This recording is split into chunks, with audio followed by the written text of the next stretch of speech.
Segundou e tem podcast Caos Corporativo na área. E aí, como é que você tá? Aqui é Amanda Costa. Eu tô bem, Alberto Reutemann. E você? Aqui é Anderson Barros pro último episódio dessa temporada, né? Que fala justamente das soft skills pra crescer na era do caos. Vou ficar com saudade dessa temporada aqui, viu? Eu também vou ficar com saudade. Foi muito bom estar aqui com vocês. Isso, Pedro Veríssimo pro último episódio da temporada Soft Skills pra crescer. E o Pedro... Cara de despedida. O Pedro falou que vai fazer dancinha de despedida no final. Quero ver. Não está gravado. Não. Quão antifrágil ele é. Exato. Canção. Isso! Bom, você já sabe, a gente tá com essa temporada, a Soft Skills para Crescer na Era do Caos, onde a gente tá comentando os resultados da pesquisa de mesmo nome realizada pela Escola do Caos entre os meses de março e abril, que ouviu mais de 1.200 pessoas em todo o país para descobrir como é que andam as competências dos brasileiros, as competências comportamentais. E hoje... Olha só, hoje a gente vai falar das duas piores colocadas: antifragilidade e resolução de problemas. Ora. Estamos começando! Bora lá.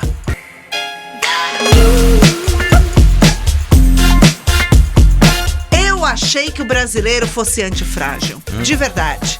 De tanto passar por adversidades, me decepcionei com esse resultado. Preciso já começar falando isso. Vamos falar mais a respeito disso, Amanda. Eu até em certo ponto concordo com você, porque é o seguinte: quando a gente apanha, a gente reage. Só que antifragilidade vai um pouco além disso, sabe? Quando a gente fala a respeito de desenvolver a antifragilidade, a gente tá falando de se expor, né?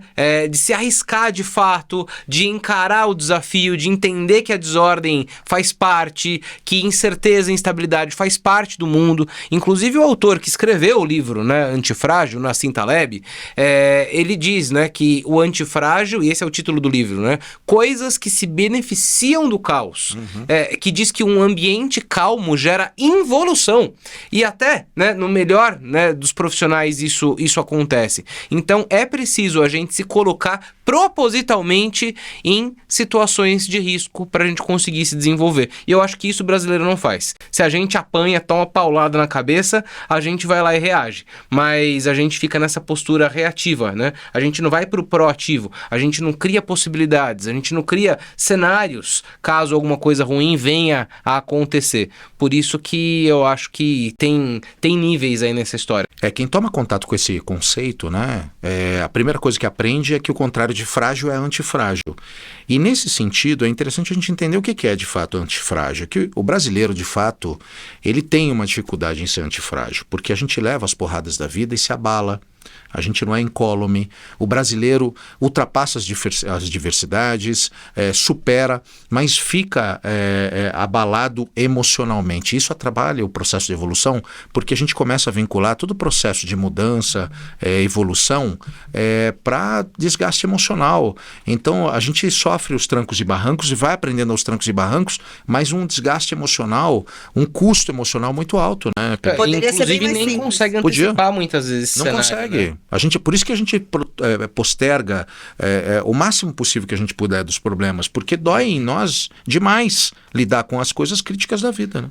E às vezes justamente também tentar diante desses problemas sempre encontrar um lugar anterior de conforto, né? E não evoluir a partir deles. Mas eu queria trazer aqui um dado, né, de qual que foi a aderência dessas soft skills quando a gente fez a nossa pesquisa, que ela foi de 37,8%. E se a gente olhar no recorte por setor, ela é maior, mais uma vez, na indústria, com 40,5%, e o pior desempenho no comércio, com 31,3%, né? E mais uma vez o recorte por idade também traz uma informação bem interessante. Quem tem mais de 60 anos apresenta 45,7% de aderência nessa competência, e entre 25 e 39 anos, 33,7%, e confirmando mais uma tendência dessa pesquisa, quem tem menos de 24 anos só tem 27,4%. Nossa. Muito pouco, muito dodóis. Mas eu acho que é até esperado, sabia? Porque a gente leva uma vida inteira. Uma experiência também, né? A gente leva uma vida inteira pra conseguir lidar com os nossos desafios. Você lembra dos primeiros feedbacks que você levou na vida? Né? Chorava, né? Vontade de chorar. Vontade, chorava mesmo. Na média, pessoas com cargos de liderança também apresentam melhor desempenho em antifragilidade, com 41,5%. É bem acima do pessoal com menos de 24 anos e não Bem líder, acima, né? bem acima. Não líderes ficam na média com 29%. Anderson, a experiência ajuda a desenvolver a antifragilidade? Bom, os dados já Mostram que sim, né? Mostram que sim, no final das contas. E a teoria da evolução dos seres vivos também, né? Lembra do Darwin? Pois então, ela mostrou que a evolução acontece em ambientes inconstantes, né? Em ambientes de desafio. As espécies, raças, animais se desenvolveram por conta das dificuldades que encontraram. Então, a evolução obriga a vida a se adaptar, né? Para que ela justamente se encaixe naquele novo contexto, naquele novo ambiente. E é sobre isso que o Nassim Taleb fala, né? As falhas são importantes, porque funcionam como método de tentativa e erro, e a cada tentativa e erro, o sistema como um todo se fortalece. E a gente está bem para lidar com esse ambiente de incerteza é fundamental. E você vê que contrassenso, né? Empresas que vivem em momentos de mudança aceleram o desenvolvimento da competência dos profissionais, e as pessoas são resistentes à mudança. Elas não querem mudar, elas querem ambientes calmos, tranquilos, ou seja, tudo aquilo que pode ser feito para tirar a previsibilidade das pessoas, que vai desenvolvê-las, faz com que elas sejam resistentes. Ela fala, eu não quero, deixa eu ficar calmo. E já tem aquele ditado popular, né, que mesmo sem todos esses estudos e sem esses números todos, já falava a respeito disso, né? Sabedoria popular, gente, é algo de extrema genialidade. Sabe qual é o ditado? Do marinheiro? Exatamente. Mar calmo não faz bom marinheiro. É isso aí. Não é verdade? Pronto, resumimos antifragilidade. É isso, até porque, né, as pessoas elas têm resistência ao imprevisto, né? Porque isso requer uma reação diferente, requer pensar diferente e parar de reagir à novidade, né? Como o Anderson falou, a gente é muito reativo, né? Isso é muito importante para fortalecer a pessoa e criar um ambiente de criatividade para justamente enfrentar esses desafios que inevitavelmente vão surgir sem se abalar. Ô Amanda, você é uma boa marinheira? Eu sou ótima, Maria. Eu só naveguei por mares difíceis até aqui. Você também, né, Andy? Somos ótimos marinheiros. Agora, eu queria que vocês trouxessem, meninos, dicas, né, sobre como a gente pode desenvolver a antifragilidade. Tem gente, por exemplo, né, que paralisa diante de algumas situações. Efeito Chaves, né? O erro. O piripaque do Chaves. Exatamente. É isso, congela. E justamente para evitar o erro. Então, assim, tem uma dificuldade, eu prefiro paralisar do que fazer alguma coisa e me arriscar a errar. Isso como não é que ajuda, é né? aquele barulhinho do Chaves? Big, o editor, vai achar, né? O barulhinho, né?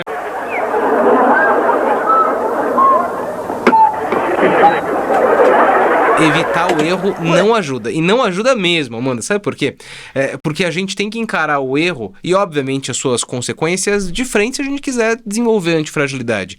O erro é ferramenta de aprendizagem. Então, no ambiente corporativo, uma dica muito importante é dar e receber feedback de forma muito honesta, e isso ajuda demais a gente criar um ambiente que é um ambiente antifrágil. Eu acho que tem uma outra dica também legal, que é desconfiar quando as coisas estão indo bem, quando tá tudo legal, sabe? Eu conheço um monte de gente, eu conheço, às vezes, é interessante, né? Porque eu já encontrei com alguns casais na rua, às vezes no parque, caminhando, andando, e aí eles falam, e aí, tá tudo bem? Tá tudo bem. Depois de um tempo, eu fico sabendo que eles se separaram.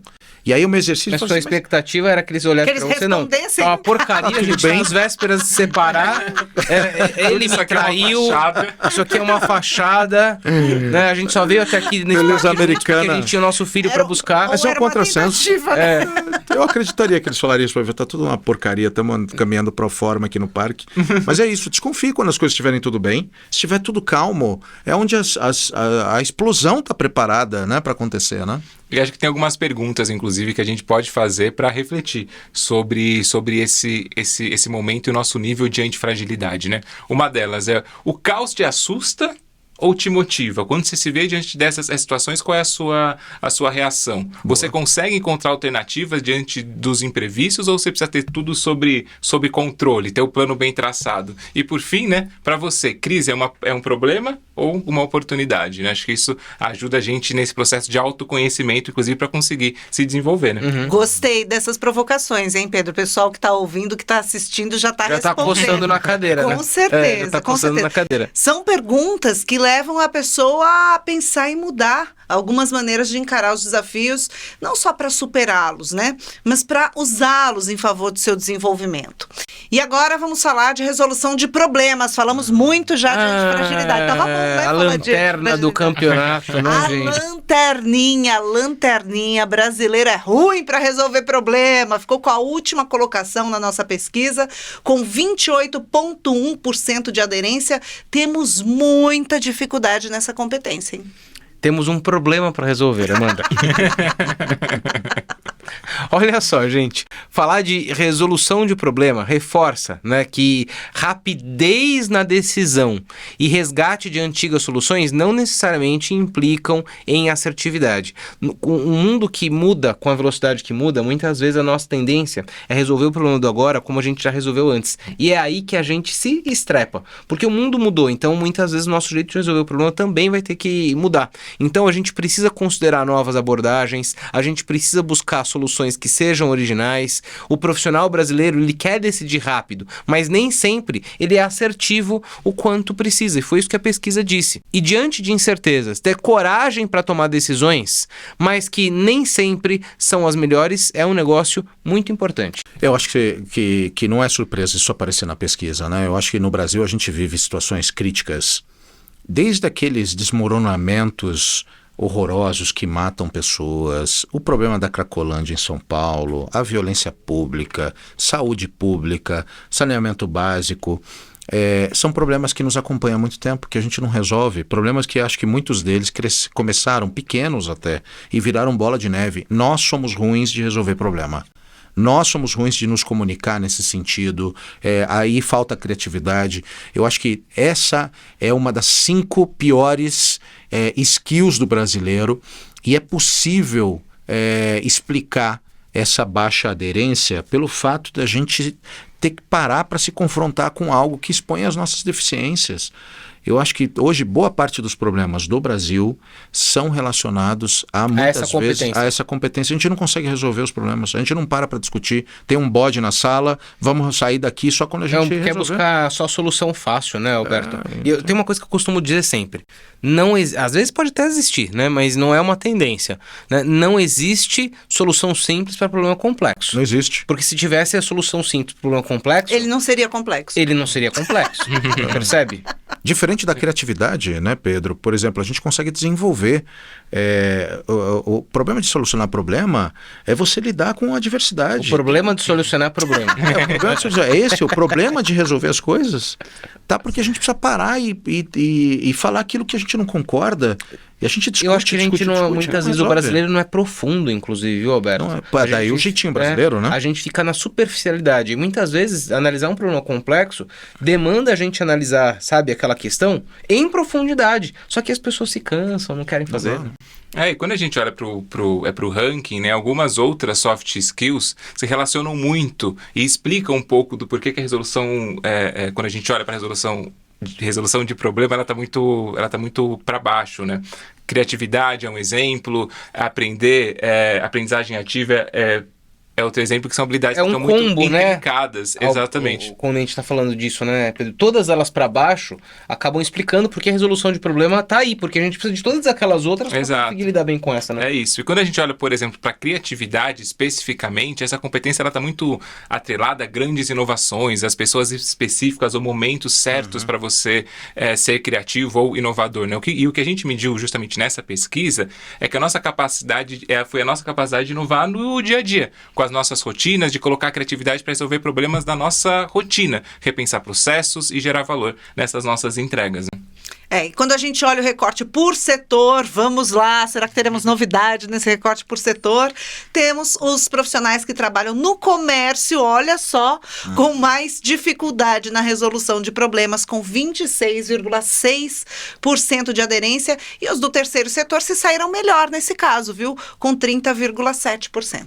Eu acho que isso é bem compreensível, também né? Você quer saber? Porque no terceiro setor, a pessoa muitas vezes não tem recurso, no terceiro orçamento tem que dar um jeito de fazer aquilo que precisa, e aquela, né, no comércio, aquela velocidade, aquela coisa leva as pessoas a quererem replicar padrões, né? E não é mais surpresa, né? Melhor desempenho em resolução de problemas está onde? Na faixa dos 60 anos ou mais. 31% no geral, o número foi de 28,1%. No geral, o número foi de 28,1% e no 60 a mais... 31%. De 31%. Ah, tá ali também, né? Tá mas muito a gente pertinho, gosta, né? mas a gente gosta de reforçar que os 60 a mais saíram bem na fita nessa pesquisa, né? Mas assim, resumo da ópera, tá tudo ruim, tá, gente? Essa é Como é que a gente resolve isso, Andy? Fala aí, tem dicas para resolver Gente, isso? hoje, felizmente, temos diversos meios, né, pra gente desenvolver competência, pra gente crescer profissionalmente. E a resposta, né, para essa dúvida que o Alberto colocou, né, ou então dicas pra gente melhorar nessa, ou até em outras soft skills, muitas vezes, né, tá ali na nossa mão e a gente não consegue processar. No final das contas, é importante que a gente não perca de vista a importância dos profissionais assumirem isso como uma responsabilidade, né? E se eu quero resolver problema, eu tenho que parar para me analisar, né? Eu tenho que parar para entender como que eu estou fazendo isso. Eu tenho que parar para conseguir, inclusive, mensurar quanto efetiva foram as minhas soluções. Quanto que eu estou replicando alguma coisa só porque é fácil e porque eu já fiz aquilo em determinado momento, né? A gente consegue ter essa consciência. Consegue. Então, partir desse pressuposto já é um grande avanço. Agora, eu achei interessante porque a gente ficou muito bem em autogestão e em pensamento analítico. Eu tenho uma tendência a achar que quem tem um bom pensamento analítico resolve problema. E a gente viu que são coisas que não se comunicam, né? Por isso que Não eu acho que a gente necessariamente. demora demais analisando o problema, analisa, vai profundamente, mas não toma decisão. Eu acho que a gente fica desfiando o rosário muitas vezes, leva mais tempo para analisar um problema, mas na hora de tomar uma decisão perde o timing. Ou Eu toma a acho decisão errada. Ou toma a decisão errada. É isso. E, inclusive, a nossa carreira depende da gente, do nosso desenvolvimento também nisso, mas, mais uma vez, está cada vez mais fácil a gente ter acesso a possibilidades de mudança de carreira, a viver coisas diferentes, imponderáveis. A gente precisa desenvolver cada vez mais essa característica de tomar decisão para voltar àquela questão que a gente já falou nos outros episódios de aprender, desaprender, ter contato com novas tecnologias. O tempo todo a gente precisa estar tomando contato com outras variáveis para poder tomar melhores decisões, né, Pedro? É fato. É isso mesmo. E aqui a dica é encarar o trabalho, os desafios, o nosso networking como meios de ampliar justamente o nosso conhecimento, de aprender coisas novas, aprender novas competências e nos desenvolver, né? Gente, é bom lembrar, né, que o desenvolvimento de um comportamento se dá com ganho de consciência, Exatamente. né? Porque a gente não pode desenvolver aquilo que a gente sequer entendeu que a gente não está evoluindo. Sem dúvida. O primeiro passo é isso. É por isso que é importante a gente dedicar tempo avaliando principalmente os nossos acertos, os nossos erros, pedir feedback para as pessoas, entender a nossa realidade pessoal, a nossa realidade profissional. A gente consegue ter muito mais clareza de quais são os nossos pontos fortes, aquilo que a gente precisa desenvolver e até conhecer novas técnicas que nos ajudem a nos desenvolver todos os dias. Eu adoro aquela regra das 5 horas, que é dedicar 1 hora por dia para aprender uma coisa nova. Então, em uma semana de 5 dias úteis, você aprendeu um monte de coisa, né, Andy? É isso, Não é né? isso, né? E o desenvolvimento de uma competência se dá de inúmeras formas. Conversando com alguém mais experiente, lendo um livro, fazendo um curso presencial, um curso online e assim por diante. Depende única e exclusivamente da sua dedicação, das suas preferências, né? Achar o formato que mais vai funcionar para você. As chaves para que o desenvolvimento aconteça são consciência. A Amanda já falou aqui a respeito disso, né? Consciência me leva a entender como estou e esse cenário me leva a querer, né, o meu próprio desenvolvimento. A evolução do nível de consciência leva a mudança de comportamento. Então, essa é a base para qualquer tipo de ganho, né, de melhoria. E é o desejo mesmo de mudar, né? Exatamente. Pedro, a gente está chegando ao fim Mais uma desse que é o vez. último episódio Da temporada. sobre essa grande pesquisa, né? Que a gente realizou aqui na Escola do Caos em todo o Brasil. E você, Pedro, né? Que esteve à frente de tudo isso, se debruçou sobre esses dados. Tem alguma coisa que te surpreendeu muito que agora, na prorrogação quase dessa temporada, nos últimos minutos em que a gente vai falar sobre essa pesquisa, ano que vem a gente volta com uma nova edição dela, se Deus quiser. Mas tem alguma coisa que te surpreendeu muito que você gostaria de deixar aqui registrado? Eu não sei se surpreendeu, Amanda, mas acho que tem 2 dados que são bem interessantes aqui, eu queria dividir com vocês. Acho que primeiro, ainda que a gente tenha listado esse ranking, né, das 10 mais, né, da primeira até a 10ª, eu achei que de forma geral a gente tem um caminho muito, muito longo a percorrer. Eu acho que a aderência de forma geral foi relativamente baixa. Eu esperava, né, que até a nossa primeira colocada tivesse uma aderência maior, tivesse 70%, 80%. Então acho que a gente tem, enquanto profissional, né, enquanto a gente tem um caminho longo para percorrer nesse autoconhecimento e nesse nosso desenvolvimento. E uma outra coisa que ficou super evidente também quando a gente olha para essa pesquisa é que, de fato, o ganho de maturidade, experiência e vivência traz naturalmente uma maior aderência dessa soft skills que a gente mapeou. Bom, agora, pegando aqui o gancho do Pedro, gente, falar a respeito, né, desse processo de desenvolvimento é parar pra gente ter consciência. A gente falou disso aqui inúmeras vezes, né? A gente tem aqui as nossas 10 competências. Já fica o convite, caso você, né, caro ouvinte, caro telespec, não tenha baixado, acessa lá as mídias, né, da Escola do Caos, o nosso site, baixa o relatório completo, comece a se analisar. Começa você com você mesmo. Começa você se dar nota, né? Puxa, de 0 a 10, quanto que eu sou nessa competência? Começa a checar esse seu entendimento com outras pessoas, né? E ano que vem, vamos começar a comparar isso. Quem sabe não vira uma pesquisa no mundo inteiro, né? Não só do brasileiro. Já pensou? É isso aí. Para mim, o surpreendente foi o nível de desenvolvimento dessas competências no C-Level. Uhum. É gritante, né? A diferença do nível de aderência. O C-Level tá à frente, né? O C-Level tá muito à frente, o meio e a base da pirâmide muito abaixo, e isso acaba desenvolvendo ou incitando uma convocatória para todos os C-Level para estarem mais perto do desenvolvimento do restante dos seus colaboradores. Até servindo de exemplo, né? Serve de exemplo, né? Então, ou seja, eles têm a obrigação de passar mais tempo com essa equipe, desenvolver mais, dar os caminhos para a gente ajudar a sociedade a se desenvolver como um todo. Não dá tempo para ficar se gabando muito, falar, olha, a gente está super bem e tal, e o resto da pirâmide é super aquém, né? Pois é, a importância das organizações também focarem. É claro que a gente falou aqui o tempo todo da importância do autodesenvolvimento, do protagonismo do profissional, para que ele seja dono desse desenvolvimento, mas também a centralidade das empresas, das organizações priorizando o desenvolvimento dos seus profissionais, dos seus colaboradores, porque, afinal, as organizações, as empresas são personagens de uma sociedade, né? A gente tem aí um sistema educacional... Tem função social, né, mano? Tem função social, a gente tem um sistema educacional que, infelizmente, é falho, entrega profissionais despreparados para as organizações. Então, que as empresas e as grandes empresas já fazem isso, já têm suas universidades corporativas, então que cada vez mais as empresas possam investir no crescimento e no desenvolvimento dos seus profissionais de forma intencional. Não tô tirando aqui a responsabilidade de cada um olhar para o seu autodesenvolvimento. Claro. Mas esse é o S do ESG, né? Esse é o S do ESG. Exatamente, é o social. Exatamente. Então fica aqui a nossa despedida desta temporada que foi muito rica, essa temporada em que a gente comentou os resultados da grande pesquisa realizada pela Escola do Caos, as Soft Skills para se desenvolver e crescer na era do caos. Semana que vem tem nova temporada? Tem, mas eu já vou ficar com saudade dessa daqui. Ah, foi muito boa. Parabéns, meninos. Obrigado.